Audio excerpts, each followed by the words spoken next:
video is about how to work with children with visual impairments in physical education. Please make sure you come to class with me because I need support with physical education. Please have high expectations for me, just as you would for a child who can see. Please be sure to get me to class on time, and that I am included in every way possible. Thank you for taking the time to watch this video. The purpose of this video is to train orientation mobility instructors, teachers of the visually impaired, adapted physical educators, physical education teachers, and professional preparation students how to teach paraeducators to work with children with visual impairments in physical education. Everybody wants what's best for their students, so please keep in mind that it's fine to ask any of these professionals for help and support throughout your process.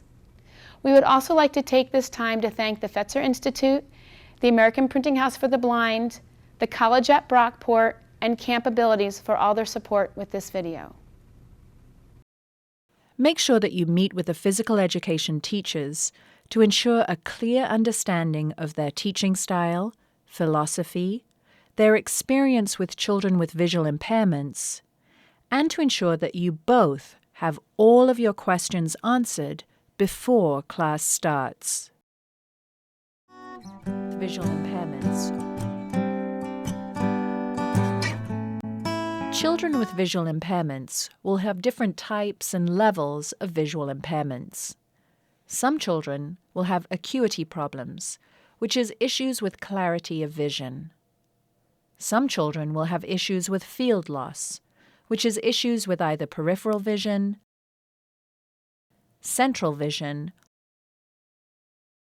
or visual fields.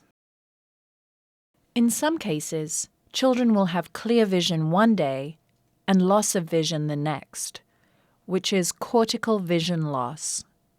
Other children may have additional disabilities such as deafness, autism, cerebral palsy, or intellectual disability, in addition to the vision loss. Guiding techniques. Human guide techniques. When guiding a child who has a visual impairment, it is important for the child to grab the guide's elbow with the thumb out. Make sure the person guiding is verbal about upcoming terrain change, such as door opening on the left, stairs, or stepping up a sidewalk. There are several guide running techniques that facilitate running both with a guide and independently. This section will share some of those techniques. Running with a guide wire entails pulling a rope across a gym, track, or driveway or open area very tightly with a carabiner or handle on the rope. Make sure there is a clear marker at the end of the rope to signal the end of the running rope.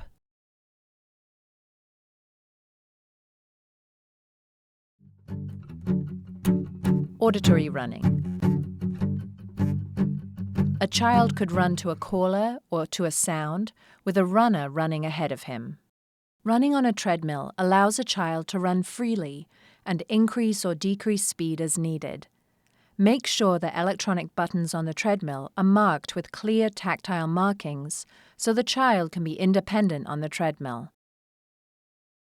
Another way for a child to run independently is to run in a circle with a 30-foot rope pulled tight attached to a large stake.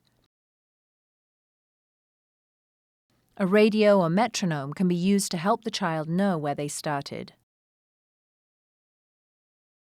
A child could be guided by a guide runner who gives the child their elbow, and the child grabs the elbow like the human guiding technique. In this way, both runners can swing their arms at the same time. If the runner is taller than the guide, make sure they hold their shoulder. It is important that the guide runner is faster than the child who is visually impaired, so the guide does not hold the child back. A tether is a short rope, shoelace, or towel. The guide runner holds one end, and the person who's visually impaired holds the other end. In this instance, both runners can swing their arms during the run. In this technique, it is important that the guide runner is faster than the child who's visually impaired. In many cases, when a child has usable vision, or if a child is very familiar with the terrain, a child can run independently. This is easiest around a track or in a quiet cul-de-sac. Teaching strategies. Tactile boards can be used when a child is learning a new sport to show them the boundaries, positions, to teach terminology, and describe the strategy and purpose of a game. A soccer field can be described first on a tactile board so the child can get an idea of the boundaries, center, goals, positions, and strategies. The same technique can be used for goalball and other sports, including the dimensions of a pool, a park trail, or a cross-country route. Pre-teaching is the idea that every child who has a significant visual impairment has adequate time to comprehend an entire unit before it begins. Pre-teaching should occur prior to any new unit. It can be done by the physical education teacher, adapted physical educator, paraeducator, orientation and mobility teacher, teacher of the visually impaired, or a trained peer tutor. It can be done before school, during recess, after school, during mobility class, before physical education class, or during a free period. It is important that the child understands the whole part whole. Whole part whole is specifically teaching the child what the whole skill or activity is right from the beginning. Examples are the 3-step approach and then roll for bowling, the arm movements and then the leg movements for the front crawl, and what positions players might assume during a whole game of soccer before it is taught, so the child understands what the skill or activity is. Then the child successfully achieves the performance criteria for the individual parts, and the instructor links these parts together. This approach provides the advantage of part practice and the advantage of whole practice. Feedback about performance is one of the most powerful variables that affects the learning process of motor skills. Feedback can be verbal and physical. It is not only the mastery of each individual part of instruction that is important, but also the relationship between parts and whole that provides the child with the complete understanding of the content. Without the whole, the parts would be meaningless. Teaching the whole of a skill or game to a child who has visual impairment takes time, energy, and creativity, but the resulting knowledge gained about future skill development is priceless, as shown by the transfer of skills with the underhand roll and goalball. The whole part whole teaching method is the most successful teaching method in our collective experiences. The whole can be taught through the following teaching techniques of verbal instruction, task analysis, and tactile teaching. Task analysis. Task analysis is the breakdown of a skill into steps necessary to perform a given task. Task analysis is a powerful tool of instruction for those with visual impairments who need to learn basic physical skills. The use of task analysis allows smaller steps or parts to be taught and mastered in a series until the entire skill is learned in a progression. Use verbal cues coupled with teaching techniques of tactile modeling and physical guidance during task analysis. Teaching the underhand roll is a matter of using the appropriate cues. Arm back, step with the opposite foot, bend knees, roll, and follow through. Tactile teaching. Tactile modeling, coactive movement, physical guidance. Tactile modeling.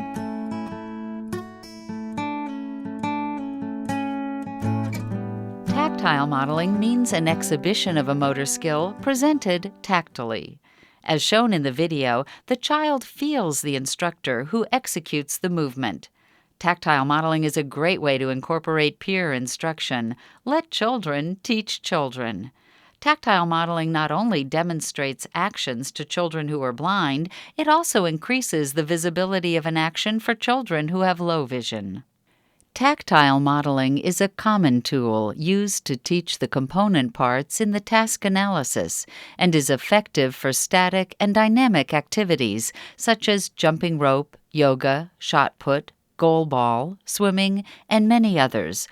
While using task analysis, have the child touch the model during each part. Co-active movement. Often a child comprehends a skill much better when he or she feels the instructor or peer do the movements. This works best when the child is smaller than the instructor or peer. In coactive movement, the child is positioned so that his or her moving body part touches the instructor's same moving body part. This is similar to tactile modeling, but the entire body part experiences the movement as opposed to parts of the body, and the child is going through the motion at the same time as the instructor. Please note, as with any physical education technique, the instructional strategy should always be noted in lesson plans, progress reports, and IEPs. Physical guidance. Physical guidance is an important component of the instructor's lesson because there are some physical activities for which tactile modeling and coactive movement will not work. Physical guidance is an ideal teaching technique, and its use can improve performance. Please remember that all methods of tactile teaching must be coupled with verbal explanation or appropriate sign communication for children who have a dual sensory impairment. When physical guidance is used, it is imperative to discuss its use with the child before doing so. Some individuals who are blind are sensitive to being touched or to being urged along by an arm or elbow by another person. Indeed, one of the first principles to guiding a person who is blind is to never push or grab. This sensitivity to being pushed is not unique to people with visual impairments, but is broadly human in nature and probably stems from a need for the locus of control to remain within each of us. Thus, physical guidance can be appropriate and effective, but the child must understand that he or she can ask the instructor to use tactile modeling if preferred. When teaching physical skills to individuals who have no significant intellectual or cognitive difficulties, the general rule is to consider tactile modeling first, and then move to physical guidance if that is a preferred method for the child. The child should have a choice, but the instructor can also assess what method is most appropriate for a particular skill or activity. Please make sure you ask me which tactile teaching technique I prefer so that I am comfortable during class. Adapting activities. Adapting equipment can be done by making it more auditory or bright or easier to catch by deflating a ball or by putting it in a sock. Adapting rules can be done by adding physical assistance. It can be changing boundaries.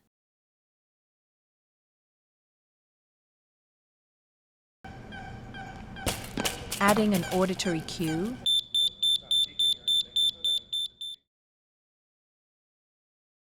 A child could play only offense or defense. Adapting instruction. The child could be taught with additional verbal instruction, tactile instruction with either tactile modeling or physical guidance. The child could be taught by a trained peer tutor. The child could have more tactile cues. Adapting the environment. Decreasing glare, excessive noise, or outside distractions is a key to instruction for children with visual impairments. Make sure the child is not facing the sun. Make sure to have very clear boundaries. Expanded core curriculum. The field of visual impairment has determined that children with visual impairments need additional instruction in some key areas to be prepared to be independent adults who utilize every aspect of their potential. This approach is called the expanded core curriculum, and the areas that are focused on are social interaction, self-determination, orientation and mobility, independence, compensatory and access skills, recreation and leisure, technology, career awareness, and sensory efficiency. Ensure consistent social interaction. Always tell the child who is in the gym when you enter. Ensure student knows what is happening during games and downtime.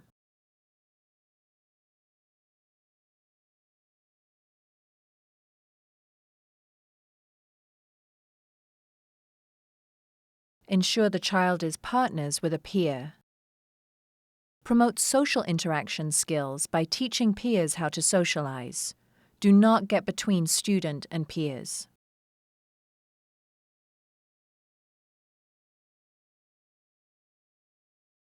Promote self-determination by allowing the child to have choices and ensuring that they learn what their peers are learning.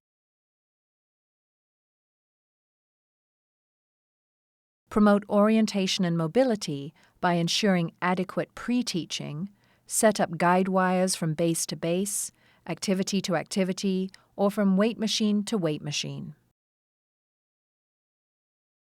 Promote independence and leadership opportunities, such as team captain, squad leader, or demonstration leader. These types of opportunities will ensure the student knows they are independent and can be empowered to lead.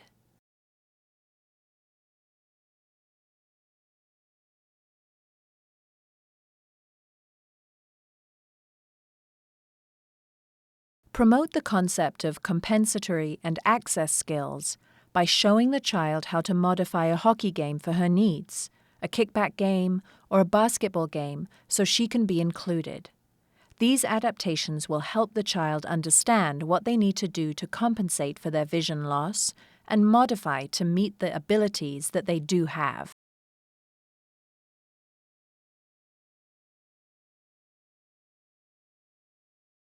Recreation and leisure can easily be promoted in physical education by ensuring a foundation of motor skills, fitness, and opportunities that are typical.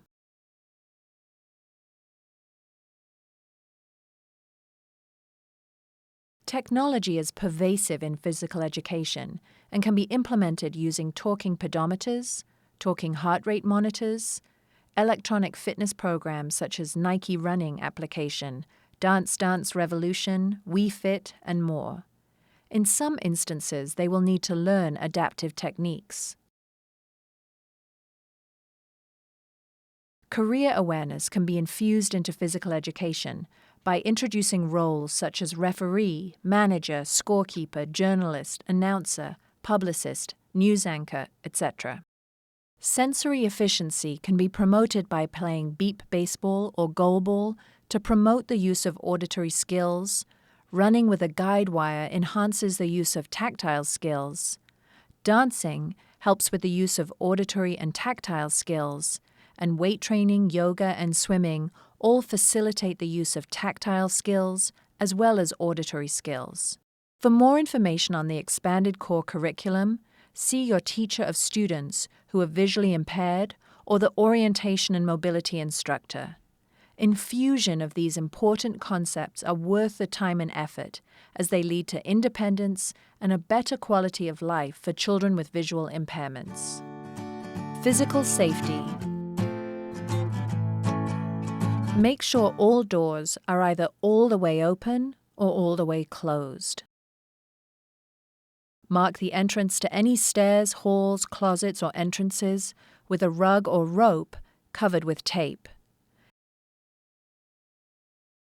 Ensure that boundaries are clearly defined. Keep equipment in consistent places around the gym at all times. Show the child when you do move equipment so they know what to expect.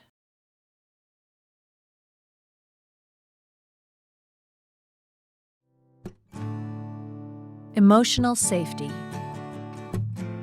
Ensure disability awareness at the start of the year to ensure peers know needs of the student. Do not allow any teasing or bullying. Discuss feelings at the beginning and end of each unit. Supervise the student. Ensure they have equipment they need. Ensure they know what is happening in class. Review what teacher asks of them for clarity. Children with visual impairments can be active and high-achieving athletes in physical education. With some very careful planning and dedication, you can ensure that they can perform to the best of their abilities and get the most out of each physical education class with their peers. Thanks to the FETSA Institute, the American Printing House for the Blind, Campabilities, and the College at Brockport. For more information, please read Games for People with Sensory Impairments through the American Printing House for the Blind, and Physical Education, Sport, and Recreation for Individuals Who Are Visually Impaired and Deaf-Blind, Foundations of Instruction, through the American Foundation for the Blind.